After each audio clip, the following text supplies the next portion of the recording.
बिल्कुल, हमारे साथ बीजेपी के प्रवक्ता प्रेम शुक्ला साहब भी जुड़ चुके हैं। प्रेम शुक्ला जी, बहुत बहुत स्वागत है आपका न्यूज नेशन पर। इस वक्त जो आप स्क्रीन देख रहे हैं उस पर जो टैली देख रहे हैं सर, 85 सीटों पर टीएमसी, 75 सीटों पर बीजेपी, क्या कहेंगे आप? थोड़ा इंतजार करेगी बीजेपी? 87 और 75 ताजा टैली। देखिए, जब ईवीएम खुले और जब जब ईवीएम मशीनें खुलेंगी, अभी तो पोस्टल बैलेट का जो है बहुत ही इनिशियल है, ये जो आपके सामने जो रुझान दिखाई दे रहे हैं अत्यंत शुरुआती रुझान है।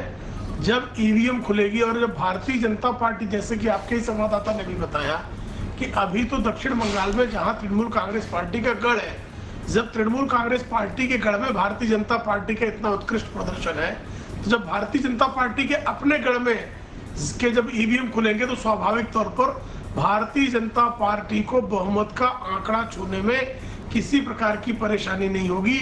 पश्चिम बंगाल में भारतीय जनता पार्टी को सत्ता संस्थापना के लिए आवश्यक जनादेश पश्चिम बंगाल की जनता ने देना सुनिश्चित किया हुआ है। यह शुरुआती रुझान के संकेतों से स्पष्ट हो रहा है। जी, लेकिन शुक्ला साहब, असम में बीजेपी 22 सीटों पर है, कांग्रेस 11 सीटों पर है, दुगने का फासला है। आप वहां पर सत्ता के ज्यादा करीब नजर आ रहे हैं पोस्टल बैलेट के मुकाबले। पौंडीचेरी में भी लगभग इतना ही फासला है बीजेपी और कांग्रेस के बीच, बीजेपी बढ़त बना रही है। असम और पौंडीचेरी को आप किस तरीके से देखेंगे? या दोनों के लिए अलग अलग ओपिनियन है? असम और पौंडीचेरी के लिए एक बात और पश्चिम बंगाल के लिए एक बात। देखिए,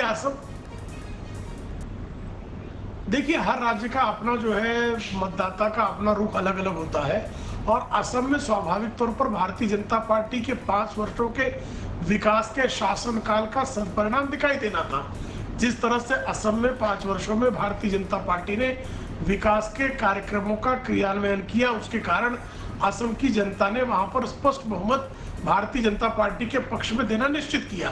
पुदुचेरी में एनडीए को निश्चित तौर पर जो है भारतीय जनता पार्टी के नेतृत्व में बहुमत मिलेगा, और दक्षिण के राज्यों में भारतीय जनता पार्टी के विस्तार का एक और मार्ग स्पष्ट तौर पर खुल गया दिखाई दे रहा है जी। चूंकि बंगाल में भारतीय जनता पार्टी, आप जानते ही हैं, 2014 के चुनाव में हम 2-3 सीटों तक हमारी स्थिति वहां थी। वहां से सीधे जो है सत्ता संस्थापना के लिए आवश्यक सीटों को भारतीय जनता पार्टी की झोली में डालने की बंगाल की जनता का जो निश्चय है वह अत्यंत प्रशंसनीय है। लेकिन प्रेम शुक्ला साहब, दर्शकों के जहन में एक सवाल हो सकता है कि देखिए, असम में तो काम दिख रहा है बीजेपी का, आप ये दलील दे रहे हैं, लेकिन पश्चिम बंगाल में ममता बनर्जी के एंटी इनकम्बेंसी नहीं दिख रही है क्या? अगर वो अभी 89 पर आगे हैं और आप 75 पर। देखिए देखिए, अगर एंटी इनकम्बेंसी नहीं होती तो 211 पार्टी वाले जो है और दो सीटों वालों के बीच में इतना कांटे का मुकाबला होता क्या? ये संभव था क्या?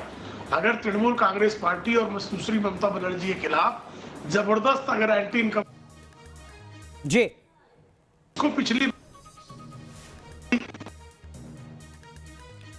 प्रेम शुक्ला साहब, फाइट दिखाई देता क्या? जी कहिए, कुछ तकनीकी दिक्कत थी सर, आपकी आवाज सही तरीके से नहीं आ पाई, अपनी बात दोहराएं। चलिए प्रेम शुक्ला जी, मैं आपका रुख करूंगा।